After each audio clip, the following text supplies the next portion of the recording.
Salut à tous et bienvenue, c'est Jean-Mi. Aujourd'hui, on va parler de Territory Tri-Byte War.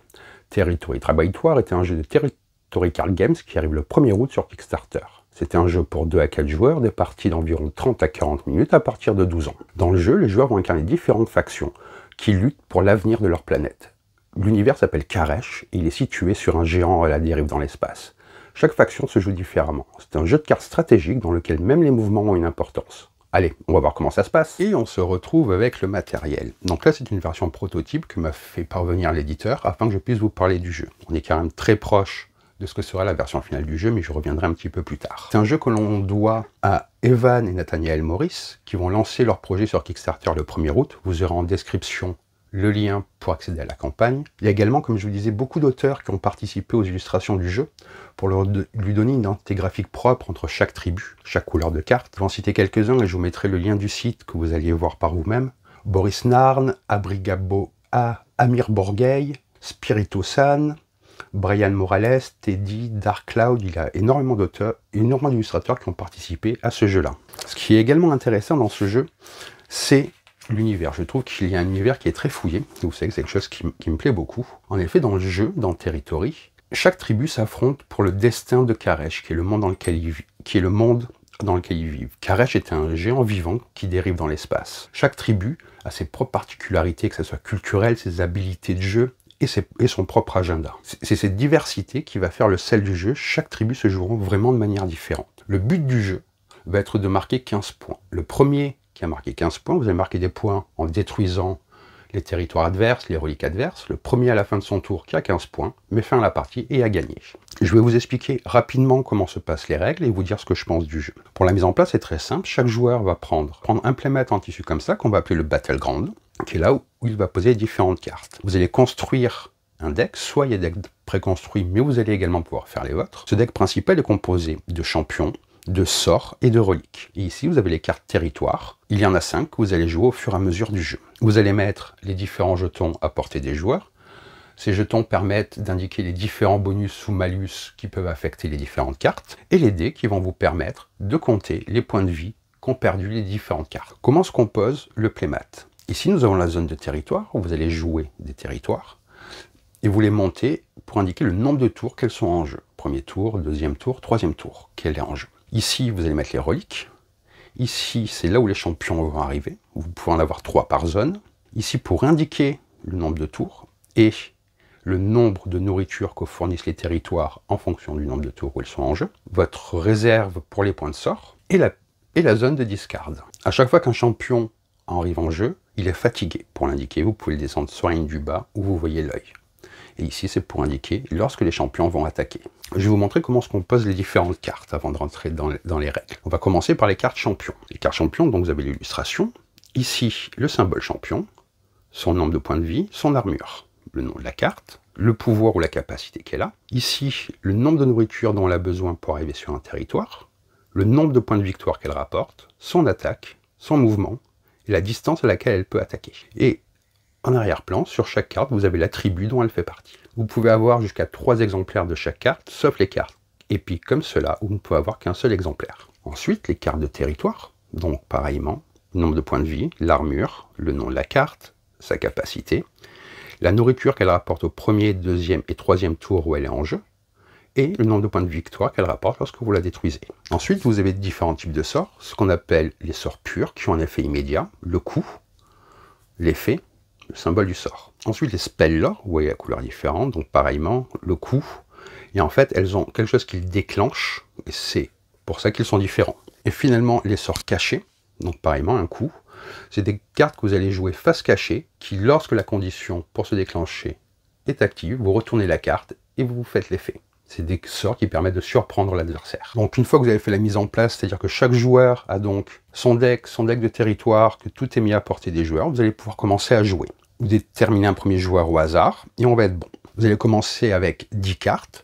Si des cartes ne vous plaisent pas, vous pouvez faire un mulligan, c'est-à-dire vous mettez les cartes qui ne vous plaisent pas sous votre deck, et vous repiochez le même nombre de cartes. Vous pouvez le faire une seule fois. Ensuite, donc, le jeu va commencer. Donc le jeu se joue chacun son tour, et chaque tour est composé de différentes phases. Une phase de début, une première phase d'action, une phase de combat, une seconde phase d'action et la phase de fin de tour. Au début de votre phase d'action, vous allez tirer une carte. si à tout le monde est plus de 12 cartes, vous devez défausser pour arriver à 12 cartes. Ensuite, vous allez gagner 2 points de sort pour pouvoir lancer des sorts. Puis vous activez toutes les habilités qui ont sur les champions reliques ou territoires où il y a écrit au début de votre tour. Le maximum de nombre de points de sort que vous pouvez avoir est 6. Ensuite arrive la première phase d'action. Durant la première phase d'action, vous allez pouvoir faire les actions suivantes dans l'ordre que vous voulez. Jouer ou sacrifier un champion ou une relique. Lorsque vous faites cela, les points que rapporte le champion ou la relique vont à l'adversaire. Déplacer un champion, jouer des sorts, utiliser ce qu'on appelle le spell burn, c'est-à-dire dépenser des points de sort pour tirer des cartes. Lorsque, bien entendu, au début de la partie, vous allez placer un territoire. Donc, je place mon territoire, on va dire que j'ai des cartes en ici, j'indique que c'est au premier tour, et donc elle fournit 2 de nourriture. Et les champions que je vais pouvoir jouer, il faut qu'ils coûtent 2 de nourriture. Par exemple, je pourrais décider de jouer cette carte, elle coûte 1, elle fournit 2 pour l'instant. Donc j'ai assez de nourriture pour placer mon champion ici. Je ne pourrais pas le placer là parce qu'il n'y a pas encore de territoire, et là-bas non plus. Donc là, j'ai joué mon champion. C'est une des actions que je peux faire. Ou j'aurais pu jouer une relique que j'aurais mis à cet endroit-là. Les reliques n'ont pas de coût en nourriture, elles se mettent à côté des territoires. Si un champion a du mouvement, par exemple lui, il a 1 de mouvement, là pour l'instant je ne peux pas le déplacer, car il n'y a pas de territoire, mais s'il y avait un territoire avec, disons, comme ceci, de nourriture, il y a 2, j'aurais pu le déplacer ici. L'autre action, c'est dépenser mes points de sort pour jouer un sort. Ensuite vient la phase de combat. Vous allez choisir n'importe quel territoire que vous contrôlez, ainsi que le groupe de champions qui occupe ce territoire. Je vous rappelle que vous pouvez avoir au maximum 3 champions sur une zone de territoire. Ils vont pouvoir attaquer les territoires ou reliques de l'adversaire qui sont à leur portée. Tous les champions ont une valeur d'attaque qui est indiquée ici. C'est le nombre de dommages qu'ils vont faire au territoire ou à la relique. Ils ont également une défense, c'est le nombre de dommages qu'ils vont absorber avant de prendre des vrais dommages. Vous attaquez toujours les territoires ou reliques, vous n'attaquez pas directement les champions. Les champions qui ont 0 en portée ne peuvent attaquer que ce qui est en face d'eux. Comment se passe un combat? Là, j'ai bougé les tapis que vous voyez un petit peu. Donc, imaginons que je sois là.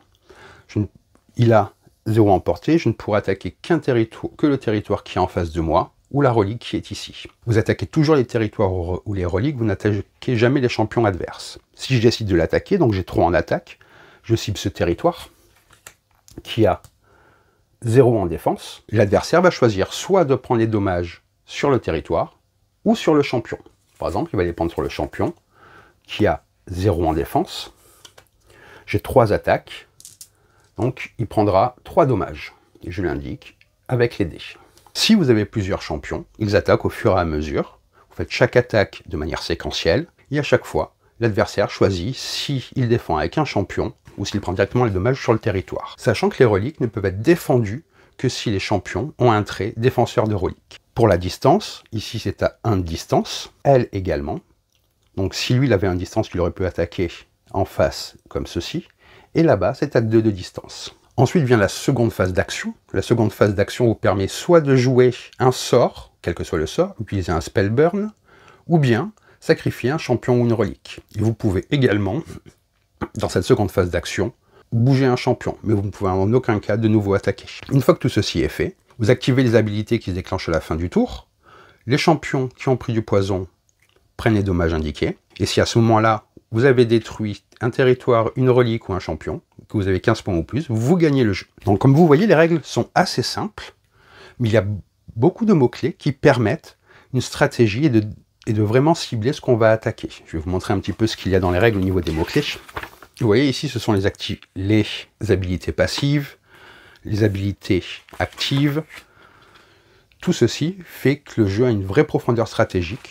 Et de plus, avec tout ce côté mouvement qui est vraiment très intéressant, avec la distance où on va attaquer. Il y a une gestion de l'espace qui est assez originale pour un jeu de ce type. Donc je vais vous redire brièvement comment se passe un tour de jeu. Un tour de jeu se compose de la phase de début, où vous piochez une carte, vous gagnez vos points de sort, vous activez les différentes habilités de vos champions, reliques ou territoires. La première phase d'action, vous allez pouvoir jouer ou sacrifier un champion ou une relique. Puis, vous pouvez déplacer vos champions, jouer des sorts. Ensuite vient la phase de combat. Vous attaquez les territoires qui sont en face, ou si vous avez une portée, vous pouvez attaquer plus loin. Vous attaquez toujours le territoire, jamais les champions adverses. Lorsque vous attaquez, l'adversaire choisit la manière dont il va allouer les dommages. Vient ensuite une deuxième phase d'action, vous allez pouvoir jouer ou sacrifier champion ou relique, jouer des sorts, puis vous pouvez également bouger de nouveau les champions, en sachant que les points de mouvement, une fois qu'ils sont utilisés, vous ne pouvez pas les réutiliser dans le même tour. C'est-à-dire si j'ai un mouvement, je ne peux faire qu'un mouvement dans mon tour. Donc là, ce que je vous présente, c'est ce qu'il y aura disponible lors de la campagne. Avec une boîte, vous avez de quoi jouer suffisamment. Vous pouvez jouer jusqu'à 4, il y a des règles spécifiques pour 4 en roi de la montagne. Moi, j'ai surtout joué à 2 joueurs et j'ai beaucoup apprécié à 2 joueurs. L'aide de jeu que vous voyez ici sera sûrement différente et de meilleure qualité, même si le prototype est vraiment de très bonne qualité. Le livret de règles risque de changer de taille. La qualité des cartes va être différente également. Au niveau des différentes factions, je vais un petit peu vous montrer des illustrations, parce qu'elles se jouent toutes d'une manière différente. C'est ça qui est aussi très intéressant, c'est qu'elles ont toutes une manière de jouer, une manière de se jouer et des avantages que vous ne retrouvez pas dans les autres. Par exemple, vous avez la machine, qui est en plus un archétype de défense. Le pack, qui est agressif et rapide, mais qui justement a beaucoup moins de défense. Vous avez les Dasus, qui sont les maîtres de la magie. Vous avez les Underlings, qui arrivent facilement à s'échapper aux attaques et qui sur le long terme vont faire beaucoup de dommages. Et les mercenaires, qui sont là pour frapper fort et qui emploient diverses tactiques pour arriver à leur but. Je vous fais un petit tour des cartes parce que vraiment les illustrations sont de très bonne qualité et c'est important pour ce genre de jeu. Voilà, on va un peu regarder des cartes. Là, ce sont des sorts. Donc les sorts, ils n'appartiennent pas à des factions particulières. Vous pouvez mettre les sorts que vous voulez. Dans le livret de règles actuel, il y a déjà des préconstruits, ce qui permet de découvrir et de sauter directement dans le jeu.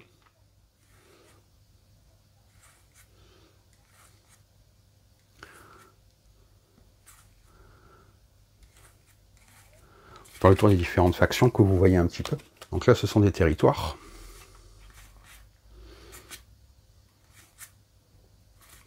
Et les factions, elles vont être derrière. Voilà. Vous voyez, vous avez plein de types de cartes qui permettent une variété au niveau des stratégies et des combats qui est très intéressante. Ce qui est vraiment, de mon point de vue, intéressant, c'est que les règles s'expliquent très rapidement, comme vous avez vu. J'ai presque tout dit. Et du coup, vous allez pouvoir plonger rapidement dans l'aventure afin de découvrir les différents combos que vous allez pouvoir réaliser entre les cartes. Il y a vraiment un goût de reviens-y. C'est ce côté duel que j'aime bien. Une fois que vous avez fini une partie, vous avez envie d'en faire une deuxième pour essayer de nouvelles choses. Et très souvent, vous avez ce sentiment de « Ah, si j'avais joué ça au tour d'avant, comment ça serait passé ?» Vous refaites les parties pour essayer de vous améliorer. J'ai échangé plusieurs fois avec les auteurs, donc pour un peu vous parler du jeu. Ils ont eu l'idée, vers 2016, de faire le jeu. Ils aiment beaucoup tout ce qui est jeu de stratégie nécessitant des déplacements. Ils avaient une idée de jeu à eux, un jeu de stratégie et de plateau, mais aussi ils aiment beaucoup les jeux de cartes comme Yu-Gi-Oh!, Pokémon, et bien entendu Magic. Ils ont essayé d'explorer l'idée d'avoir des composants où le spatial et le déplacement aient une importance dans le jeu de cartes. Ils avaient fait une première version qu'ils trouvaient trop compliquée, donc ils ont passé du temps pour justement rendre leur jeu plus accessible et moins machine à gaz, on va dire, tout en gardant ce sel stratégique et de combo de cartes. Et ce qui est intéressant, c'est qu'ils ont essayé de faire un lore à eux, et qui change un petit peu de certains stéréotypes de la fantasy. C'est beaucoup plus nuancé que la fantasy traditionnelle, j'ai envie de dire. L'idée que chaque tribu se perçoit comme bonne par rapport aux autres, on peut faire un parallèle avec notre monde actuel, on va dire. Par exemple, les Underlings sont une espèce différente que les autres ne comprennent pas. Ils peuvent sembler méchants, mais c'est simplement de recréer le monde à leur origine. La tribu de la machine, quant à elle, va utiliser l'industrie à tout prix pour tenter de sauver le monde en exploitant les ressources de la Terre. Il y a la meute qui veut préserver le monde qu'elle connaît, peut-être au détriment de l'évolution, mais ils essaient de sauver leur planète comme tous les autres. Et on peut retrouver avec le géant qui navigue dans l'espace et qui est vivant, comme certaines mythologies hindoues ou chinoises par exemple. Et ce principe où le territoire, moi ce que j'aime bien aussi dans le jeu, qui est assez stratégique, c'est que vous n'allez pas attaquer, comme je vous disais, directement les champions adverses, mais vous allez attaquer les territoires ou les reliques, ça c'est très sympa. Et qu'à chaque tour, comme je vous ai indiqué, elle va fournir de plus en plus de nourriture. Vous gardez le nombre de tours là pour savoir, vous voyez, territoire joué au premier tour, territoire joué au troisième tour, ainsi de suite. Ça vous indique quand les territoires y rentrent en jeu, pour savoir la nourriture et donc le nombre d'unités, la qualité des unités, des champions que vous allez pouvoir placer pour défendre ces territoires. Donc il y a aussi une projection à faire. Si vous commencez à remplir très vite un territoire, eh bien vous allez pouvoir vous retrouver bloqué si vous ne pouvez pas les déplacer, parce que si vous le sacrifiez, ça rapporte des points à l'adversaire, donc ça, même si par moment vous allez être obligé de le faire, il vaut mieux éviter. Donc bien réfléchir à la nourriture, ce que font les champions, à leur déplacement, vous allez pouvoir les déplacer justement pour un espace libre pour pouvoir jouer une grosse carte derrière. Et tout ce genre de petits sels mécaniques et stratégiques donne un sel vraiment agréable au jeu. Une confrontation qui est directe, tout en ayant un aspect stratégique très prononcé. C'est très bien aussi d'avoir fait tous ces différents tokens qui permettent d'avoir une idée des différents états, le nombre de temps qui va rester. Les sorts cachés, j'aime beaucoup également, que vous pouvez mettre donc soit sur un territoire ou sur un champion, chacun ne peut en avoir qu'un, et au moment où l'effet se déclenche, vous payez le coût du sort, et vous mettez l'effet. Un petit côté surprise qui fait que des fois vous allez hésiter à attaquer, et au fur et à mesure, vous commencez à connaître les différents sorts cachés qui existent, donc vous prenez plus ou moins de risques. La courbe d'apprentissage est vraiment présente, et fait une vraie différence dans le jeu, ce qui est pour moi un plus. C'est un jeu où je me suis vraiment éclaté, où les parties ont toujours été dynamiques, il n'y a pas de temps mort, on est toujours dans la réflexion et dans l'action. Je vous conseille vraiment de suivre la campagne, au moins vous inscrire si vous pouvez, ça fait toujours plaisir aux créateurs et ça leur permet une plus grande visibilité. J'espère que cette vidéo vous a plu, si elle vous a plu, n'hésitez pas à laisser un commentaire, me dire ce que vous pensez du jeu et à vous abonner à la chaîne si ce n'est pas déjà le cas. Sur ce, je vous souhaite bonne partie et bon jeu!